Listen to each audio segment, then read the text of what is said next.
Hi everyone, you're with Lucy from Art Shed Angel, and today I'm going to show you how to use alcohol inks on some beautiful translucent Yupo paper. Now I'm using Indigo, Flamingo and Sunshine Yellow, and the other thing that I'm using is the alcohol blending solution. So in these little containers here I have mixed 1 part ink to 5 parts blending solution. That just ends up with a much more subtle effect. Now I also use a hairdryer. Now this is one of those ones that have a brush on the end, and obviously the brushes aren't there. And I like this particular one because it doesn't blow too hard and it also has a cool setting. Yupo paper is synthetic, so if you use really hot heat guns on it, it will warp. So just be careful.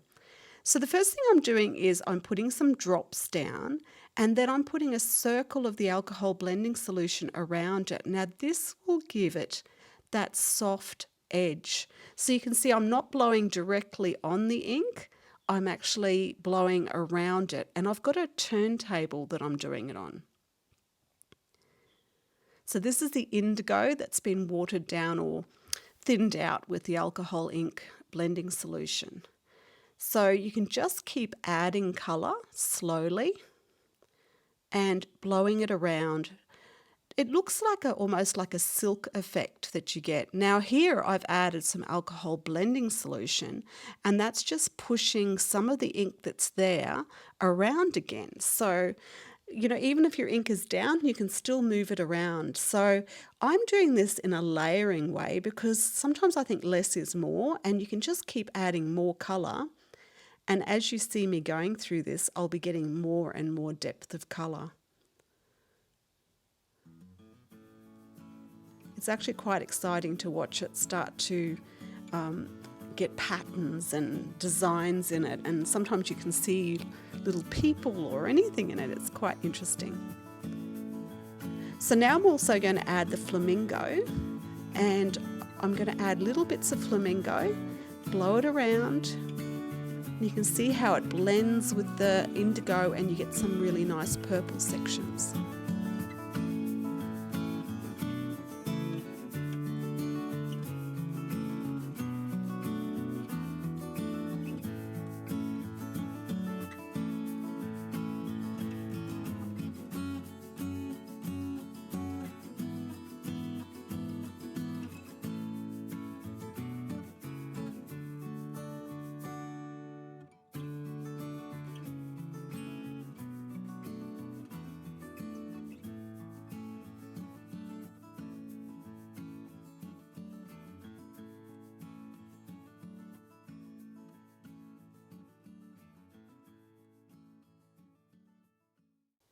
Now I've dried it off and I'm really happy with the background, but I want to add something into it, and I can kind of see a flower in there. So I'm going to start adding some details. So I'm going to do some little dots first with a brush. So this is just a plain brush with alcohol blending solution on it, and it does actually give you tiny little dots. So where you put the alcohol blending solution, it pushes the ink aside and you can see tiny little dots appearing, and that looks really, really effective. So once you've got your ink down, you can start to also play by taking ink away, adding more ink in, and it truly is a substance that allows you to really, really play.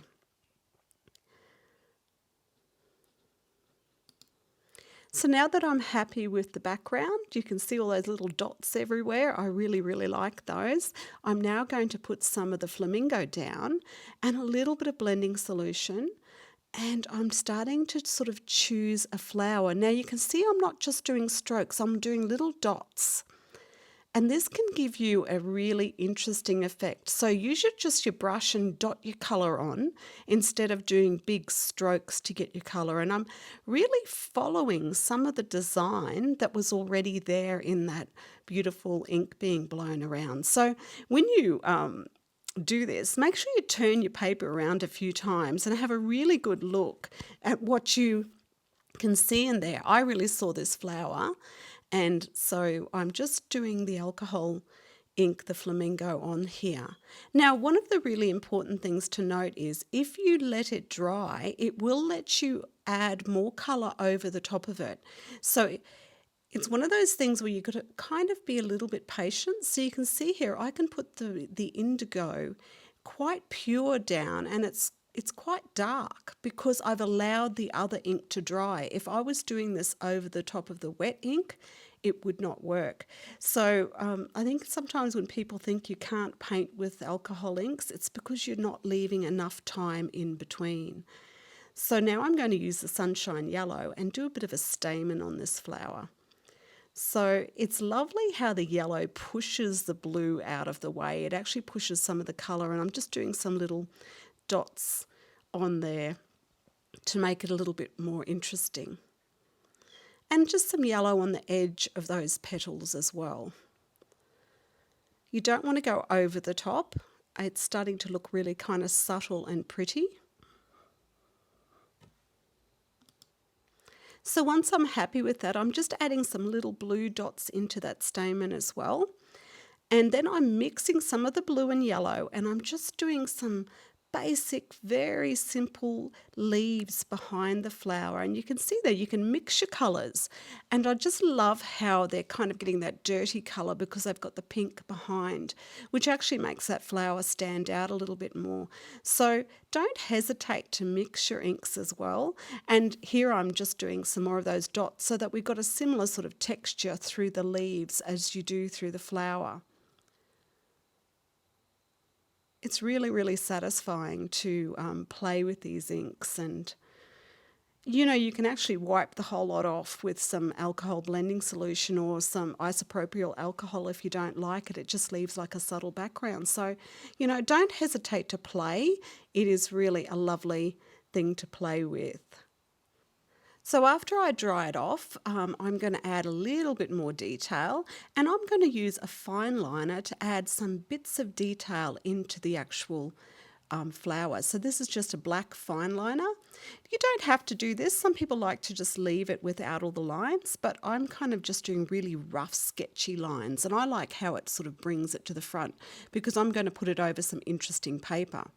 So here I have my translucent. You can see it's completely see-through, and I'm going to place it over the top of some music paper, but I want the flower to really stand out. So I'm just going to use a bit of gesso, and I'm going to paint the gesso approximately where the flower is. So you can see here I'm just doing a little bit of a white bit right behind the flower, and that's why I've flipped the flower over so I can sort of see where on the paper that needs to be.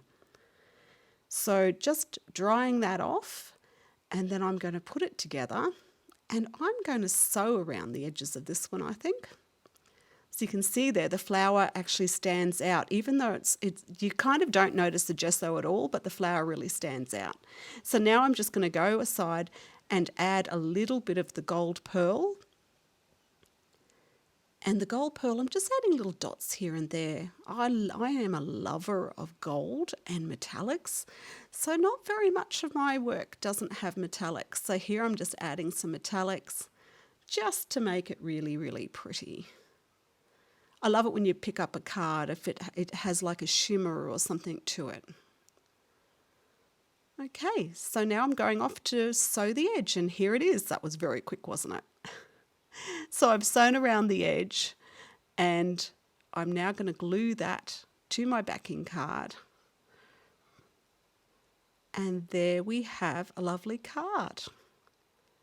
And that didn't take very much time at all, and I really enjoyed it. So if you like my page, please subscribe, and I will be making lots more videos. Here it is with the words on. Thank you so much. You're with Lucy. Bye.